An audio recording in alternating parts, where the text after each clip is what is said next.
Assalamualaikum warahmatullahi wabarakatuh. Kami dari kelompok 2 ingin mempresentasikan hasil kerja kelompok kami yang berjudul Konflik Buruh dengan PT Megaryama Sentosa.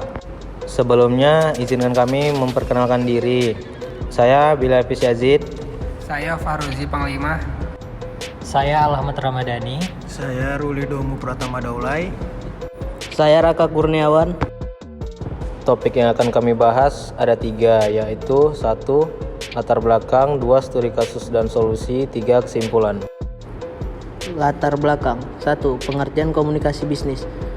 Menurut Purwanto, menyatakan bahwa komunikasi bisnis adalah komunikasi yang digunakan dalam dunia bisnis yang mencakup berbagai macam bentuk komunikasi, baik komunikasi verbal maupun komunikasi non-verbal, mencapai tujuan tertentu. 2. Bentuk komunikasi. Komunikasi verbal. Komunikasi verbal merupakan suatu bentuk komunikasi yang disampaikan oleh komunikator kepada komunikan dengan menggunakan cara tertulis maupun dengan cara lisan. Dalam komunikasi verbal, struktur pesan teratur dan terorganisir dengan baik, sehingga tujuan menyampaikan pesan dapat tercapai dengan baik. 2. Komunikasi nonverbal. Komunikasi nonverbal merupakan kebalikan dari komunikasi verbal, yaitu proses komunikasi yang menyampaikan pesannya tidak melalui kata-kata maupun tulisan, atau sering disebut bahasa isyarat. Bentuk dari komunikasi nonverbal berupa gerakan seperti misalnya bahasa tubuh, ekspresi wajah dengan kontak mata, dan lain sebagainya. Selain gerakan, intonasi suara dan juga nada bicara juga termasuk dalam komunikasi nonverbal. Tujuan dari komunikasi bisnis yaitu 1. Menyampaikan informasi atau informing. Setiap jenis komunikasi bertujuan untuk menyampaikan informasi kepada pihak lain dalam komunikasi bisnis. Informasi yang disampaikan berkaitan dengan kondisi bisnis seperti operasional, manajerial, keuangan, atau pemasaran. 2. Melakukan persuasi atau persuading.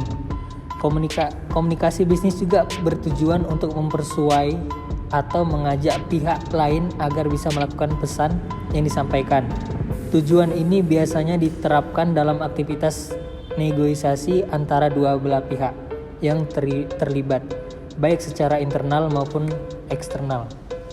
3. Melakukan kolaborasi. Komunikasi bisnis juga berguna untuk meningkatkan kolaborasi atau kerja sama bisnis antara seorang karyawan dan karyawan lain maupun pihak eksternal. 4. Melakukan integrasi bersama audiens. Dalam melakukan integrasi bisnis menggunakan sapaan yang lebih akrab di telinga audiens dan menggunakan objek kita daripada saya dan Anda. Studi kasus. Sekitar 500 buruh yang tergabung dalam Serikat Buruh Garmen Tekstil dan Sepatu Gabungan, Serikat Buruh Independen atau disingkat dengan SPGTS GSPI, PT Megaryama Sentosa Selasa tanggal 23 bulan 9 siang menyerbu kantor Sudin Tenaga Kerja dan Transmigrasi atau bisa disebut Nakertrans Jakarta Utara di Jalan Plumpang Raya, Kelurahan Samper Timur, Kecamatan Koja, Jakarta Utara.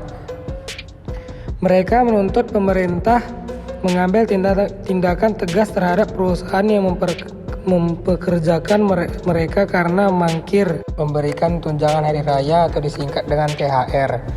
Ratusan buruh PT Megaryama Sentosa yang berlokasi di Jalan Jembatan 3 Ruko 36Q Pluit Penjaringan, Jakarta Utara datang sekitar pukul jam 12 waktu Indonesia Barat. Sebelum ditemui Kasudin Nakertrans Jakut, mereka menggelar orasi yang diwarnai aneka macam poster yang mengecam usaha perusahaan menahan THR mereka. Padahal THR merupakan kewajiban perusahaan sesuai dengan ketentuan yang tertuang dalam Peraturan Menteri Tenaga Kerja Nomor 4 Tahun 1994 tentang THR. Sesuai peraturan, karyawan dengan masa kerja di atas 1 tahun berhak menerima THR.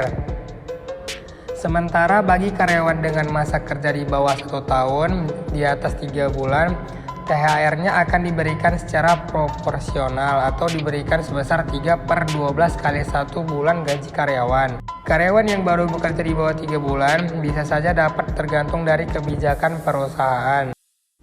Jadi, solusi atas studi kasus tersebut adalah seharusnya perusahaan lebih menjalin komunikasi yang baik pada buruh, dan buruh juga harus mencari tahu lebih pasti alasan mengapa perusahaan tidak memberikan tunjangan hari raya.